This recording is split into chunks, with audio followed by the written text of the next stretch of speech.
hatten jetzt 2 Tage Gelegenheit, uns die Situation in Ankawan, der Erbil im Irak genauer vor Ort anzuschauen.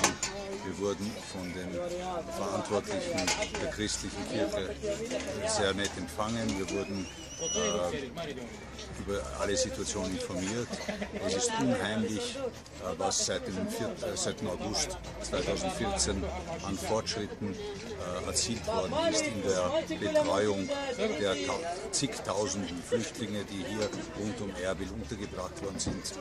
Aber das darf einen noch nicht davon abhalten zu glauben, dass das Problem, das Elend der Leute zu mildern, in irgendeiner Form nachhaltig gelöst würde.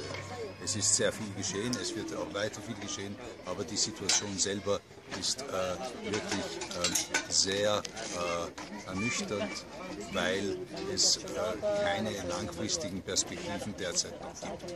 Die Leute leben in verschiedenen Notunterkünften, die mit internationaler Hilfe jetzt so gemacht worden sind, dass der Winter überstanden werden kann. Aber was geschieht nachher?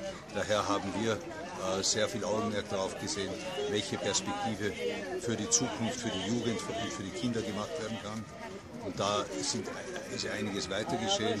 Es wurden mehrere Schulen errichtet, wo sowohl jene Kinder der christlichen Irakis unterrichtet werden können, deren Schulen noch immer als Notquartiere gebraucht werden, wie zum Beispiel, oder eben auch die Kinder aus den verschiedenen Flüchtlingsfamilien. Da geschieht erstaunlich viel. Da gibt es eine große Hilfsbereitschaft der örtlichen irakischen Bevölkerung, wo die christlichen Mitbewohner sehr viel freiwillige Arbeit machen, im Unterricht der Kinder, im Versuchen, denen eine Perspektive zu geben. In diesen Bereichen gibt es auch wieder Freude, wieder Lächeln. Aber wenn man sonst durch die verschiedenen Notunterkünfte geht, wenn man sieht, dass die Männer, die arbeiten wollen, noch keine Arbeit haben, noch nicht in der Lage sind, ihre Familien selbstständig zu erhalten, sieht man, wie viele Aufgaben noch vor den Verantwortlichen liegen. Die Verantwortlichen hier sind im Wesentlichen die Bischöfe und Priester der Diözesen hier, die sehr gut zusammenhalten. Es gibt eine ökumenischen Zusammenarbeit der christlichen Kirchen, nämlich der katholischen, der mit Rom unierten Kirchen und auch der orthodoxen. Die treffen sich, die arbeiten zusammen. Da gibt es Gott sei Dank keine Probleme.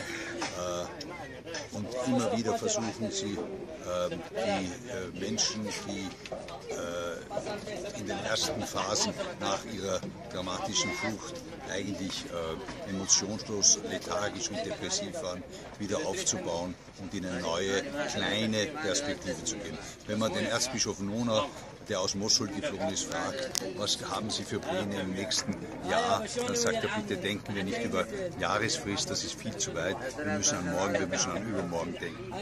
Für morgen und übermorgen ist die Notversorgung weiter aufrechterhalten, aber jetzt müssen wir schauen, wie wir zum Beispiel die angemieteten Wohnungen, die angemieteten Häuser für die Flüchtlinge auch noch im Jänner, Februar, März finanzieren können.